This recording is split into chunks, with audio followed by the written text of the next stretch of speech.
Hi hello everyone, నేను ఇవాళ మీకు దహీ బూందీ రెసిపీ చూపిస్తున్నానండి. ఇది మా చిన్నోడు చాలా రోజుల నుంచి అడుగుతుంటే ఇవాళ చేస్తున్నాను నేను.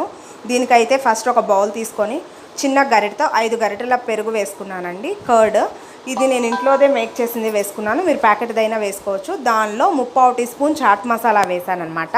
కొంచెం పెద్ద చెంచాతో 7 స్పూన్స్ కారా బూందీ యాడ్ చేసుకున్నాను. మీరు ఇంకొంచెం ఇష్టంగా తినే పనైతే ఇంకొంచెం ఎక్కువైనా వేసుకోవచ్చు. నేను తీసుకున్న పెరుగుకి అయితే ఇది సరిపోయింది. నెక్స్ట్ ఏంటంటే అవి బాగా మిక్స్ చేశాను. యాక్చువల్గా ఇది మా చిన్నోడు బయట ఒక షాప్లో తింటాడండి, అది చాలా బాగా నచ్చుతుంది వాడికి. అందుకని నేను ఈసారి ఇంట్లో చేసి పెడతానని ఇంట్లో చేశానమాట. దీనిలో కొంచెం స్వీట్నెస్ కోసము షుగర్ అయితే ఒక 1 స్పూన్ యాడ్ చేశానమాట. షుగర్ కూడా 1 స్పూన్ యాడ్ చేసి బాగా మిక్స్ చేశాను. ఎందుకంటే షుగర్ యాడ్ చేయడం వల్ల కొంచెం స్వీట్నెస్ అనేది వస్తుందన్నమాట. Thank you for watching. మీరు కూడా ఒకసారి ఈ రెసిపీని ట్రై చేసి ఇంట్లో ఎలా ఉందో నాకు కామెంట్ చేసి చెప్పండి. Thank you.